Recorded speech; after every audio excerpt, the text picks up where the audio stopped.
Oke, masih bersama saya Bambang di channel Bambang 5758. Rekan-rekan dan saudara semua, apakah Anda kepingin tahu mantra tentang hipnosis? Kalau Anda ingin tahu, ikuti penjelasan singkat dari saya.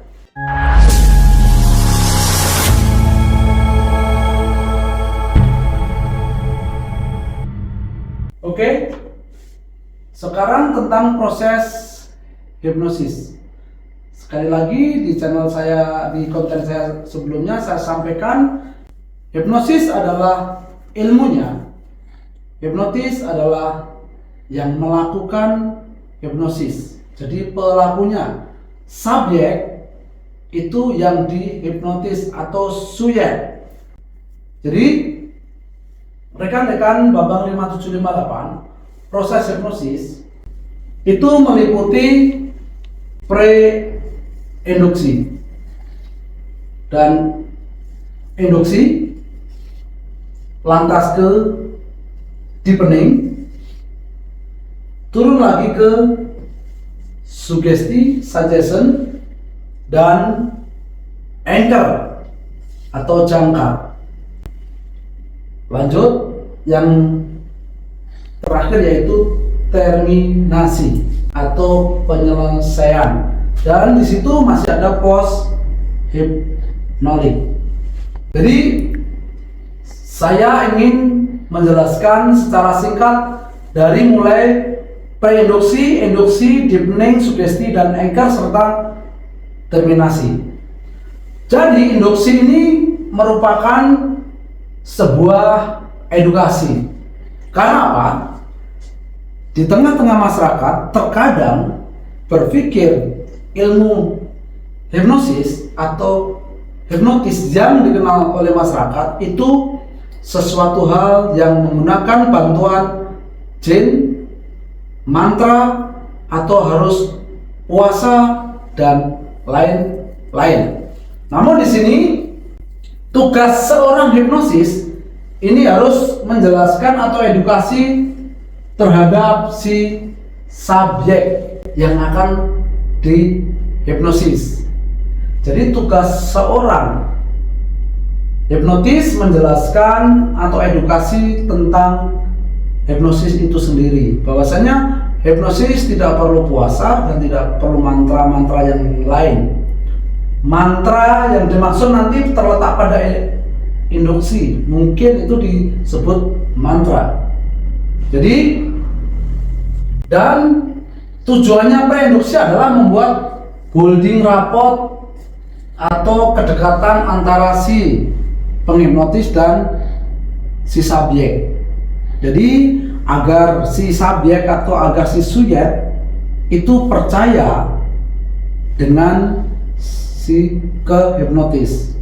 Jadi tugasnya adalah membuat si subjek ini supaya percaya dengan kita. Setelah percaya dan mengerti bahwasanya hipnotis itu tidak tidur, tidak membuka aib, dan tidak mencelakakan, itu perlu disampaikan, diedukasi. Lantas turun lagi ke induksi, dan induksi ini kita manfaatkan sebagai tes sugestibilitas. Karena apa? Pada dasarnya manusia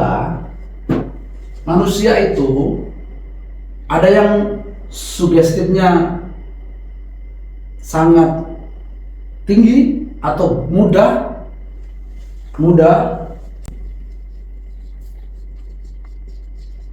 dan moderat dan susah.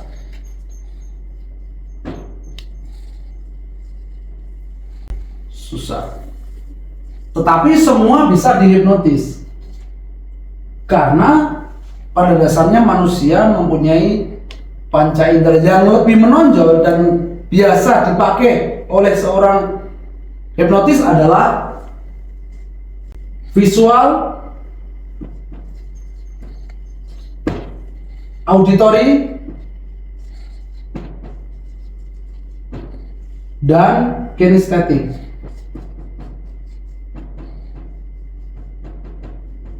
Ini yang biasa kita pakai seorang hipnotis. Nanti di tes sugestibilitas ini dibutuhkan. Jadi tes sugestibilitas itu bisa menggunakan contoh jari lengket. Ketika kita mau menggunakan tes sugestibilitas jari lengket, kita tanya ke subjek, ke subjek. Menurut Anda, lem yang paling lengket di dunia itu lem apa? Jadi ketika si subjek itu menjawab lem Korea misalkan, jangan pernah ditentang atau dilawan. Oh enggak, lem Korea tidak lengket. No, jangan. Karena apa?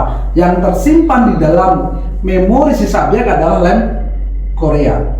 Jangan pernah disangkal, karena pikiran manusia berbeda-beda. Ketika sudah menjawab lem Korea, tanya tahu wujudnya, tahu bentuknya, tahu warnanya. Ketika si subjek bilang tahu, lanjutkan ke tes sugestibilitas. Lantas nanti ketika tes sugestibilitas, visual, auditory, dan kinestetik akan dipakai. Visual itu contohnya melihat, itu visual. Auditory, mendengar. Kinestetik, rasakan atau perasaan. Seperti itu. Contohnya gini, ketika si subjek sudah menjawabkan lem Korea, coba sekarang gini, fokus ke tangan Anda. Sekarang fokus ke tangan Anda. Anda hanya fokus ke tangan Anda dan mendengar suara saya. Sekarang lem itu, bayangkan saya buka dari tangan saya. Oke. Sambil kita interaksi dengan si subjek. Sekarang lem itu kita sentuh. Lem itu saya oleskan di jari Anda. Dan rasakan, ini kinestetik ya, rasakan seakan-akan lem itu sudah mulai meresap dan meleleh di jari Anda. Oke, sekarang Anda sudah merasakan. Ketika si subjek menjawab sudah, lanjut. Nah, kunci mantranya nanti ada di sini. Ketika sudah merasakan, lantas logikanya, karena lem itu sudah meleleh di jari Anda dan tanpa alasan yang jelas, jari Anda semakin lama semakin lengket karena lem itu sudah mengering di jari Anda. Apakah Anda mengerti? Mengerti, oke. Kalau lem mengering berarti jari Anda lengket atau tidak? Pasti subjek jawab lengket. Oke? Nah, kita akan hitung. Sekarang akan saya hitung 1 sampai dengan 3. Dalam setiap hitungannya, jari Anda akan lengket. 1, semakin lama semakin lengket dan sangat lengket sekali. 2, tambah lengket dan sangat lengket sekali. Dan 3, tanpa alasan yang jelas, jari Anda semakin lama semakin lengket. Nah, di sini seorang hipnotis harus cerdik. Kita dari tadi bicara lengket. Jadi kita repetisi. Kita ulang-ulang kata-kata lengket. Kita repetisi.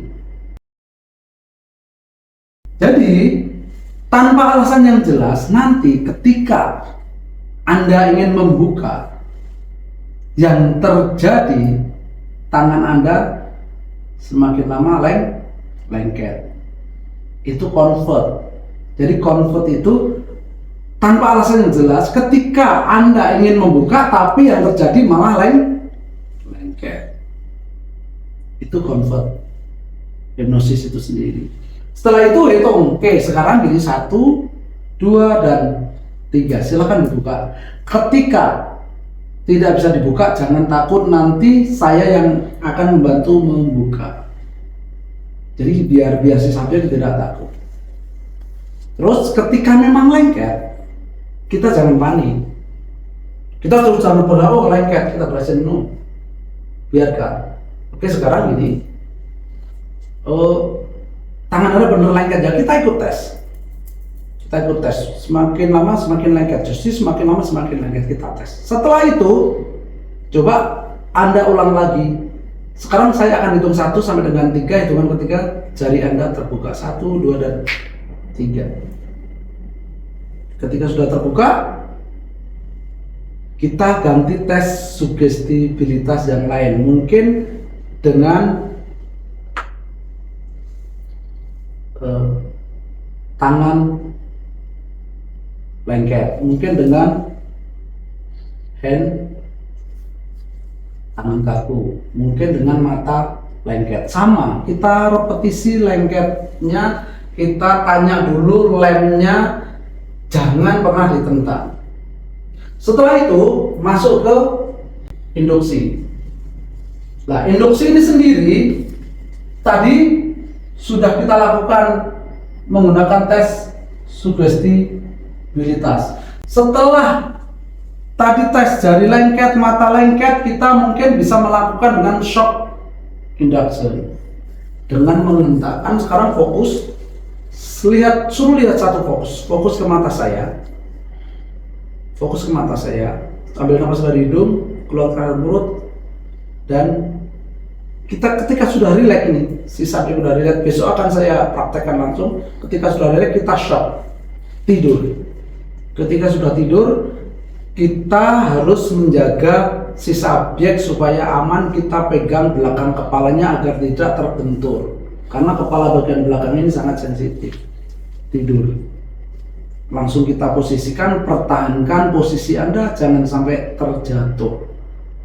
Karena apa? Posisi ini masih posisi di alfa.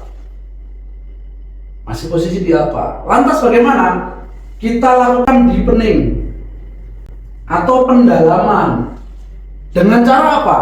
Sekarang ini, untuk Anda yang saya sentuh, saya akan hitung mundur 10 sampai dengan 1. Dalam setiap hitungannya Anda memasuki alam bawah sadar Anda jauh lebih dalam, jauh lebih lelap, 2 kali lipat dari sebelumnya. Hitung aja mundur 10, lebih dalam lagi 9, 8, 7, sampai nanti ke angka ke 2, lebih dalam lagi, dan 1. Anda memasuki alam bawah sadar Anda jauh lebih dalam, jauh lebih rileks, 2 kali lipat dari sebelumnya.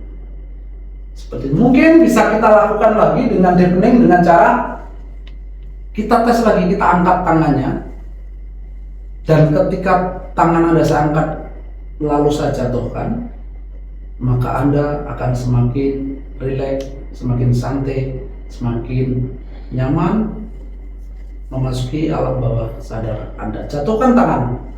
Ketika sudah rileks, tangan kanan dan tangan kiri, tapi bebas ya. Mau 2 kali, mau 3 kali boleh. Setelah itu kita lakukan sugesti. Sugestinya apa? Memberikan pesan yang positif menurut kehendak dan kemauan klien. Karena apa? Kalau kita tidak memberikan pesan negatif dan positif, kita memberikan pesan negatif, tentunya akan ditolak oleh alam bawah sadar si subjek. Contohnya misalkan pesan untuk melukai diri, pesan untuk berbuat yang negatif, mereka atau alam bawah sadar si subjek juga akan menolak. Dan posisi seperti ini, andai kata terjadi sesuatu, kebakaran atau yang lain, si subjek akan bangun dan menyelamatkan diri karena posisinya sadar. Lantas ketika kita setelah memberikan pesan positif, contohnya misalkan berhenti merokok, fobia sesuatu, atau fobia ketinggian misalkan, atau takut dengan nasi atau yang lain, kita bisa tambahkan anchor atau jangkar. Jangkar ini manfaatnya atau fungsinya sebagai pengikat sugesti supaya tidak kabur kemana-mana seperti kapal ketika bersandar, jangkar diturunkan. Contohnya misalkan anchornya itu menggenggamkan tangan dengan kata bismillah misalkan, atau menggenggamkan tangan dengan kata bisa. Jadi ketika si subjek mendapatkan sebuah problem setelah proses hipnosis, anchor bisa dipicu. Ketika dia takut dengan kecoa, tapi melihat kecoa, anchornya bisa dipicu. Bismillah, saya tidak takut dengan kecoa. Contohnya misalkan, anchor itu macam-macam. Anchor itu harus unik. Mungkin begini, atau mungkin begini. Jadi anchor ini sendiri jangkar, memperkuat sugesti. Lantas setelah proses ini selesai, kita terminasi atau penyelesaian. Kita bangunkan secara perlahan-lahan. Karena tadi kita sudah perdalam beberapa kali, kita membangunkannya juga secara perlahan-lahan. Karena apa? Contohnya ketika kita langsung bangunkan, si subjek akan pusing kepala karena gelombang otaknya posisi pada theta, bukan delta. Kalau delta tidur, ini theta. Contohnya ketika kita tidur dibangunkan mendadak pasti pusing karena dari theta loncat ke beta. Jadi kita secara perlahan-lahan ditambahi dengan sugesti-sugesti yang positif. Misalkan, karena proses hipnosis ini mau selesai, saya akan hitung 1 sampai dengan 10. Dalam setiap hitungannya tubuh Anda akan menjadi tubuh yang lebih baik, akan semakin sehat, segar dan bugar. 1, semakin sehat. 2, semakin bugar. 3, 4, sampai nanti 5, 6, 7, 8, 9 dan 10. Silakan Anda membuka mata dengan kondisi sehat, segar dan bugar. Itu selesai determinasi. Dan post hipnotik, ketika sudah membuka mata, kita tanyakan tadi sugesti mana yang menurut Anda lebih baik dan lebih bagus. Bagaimana kondisimu sekarang? Semakin sehat kan? Semakin fresh kan? Seperti itu, karena ini posisinya masih post hipnotik. Itu penjelasan saya di sesi hipnosis. Besok di lain konten saya akan praktekkan tentang mulai dari pre-induksi, induksi, deepening, sugesti dan anchor dengan si subjek atau dengan si subjek. Jadi masih bersama saya Bambang 5758. Terima kasih.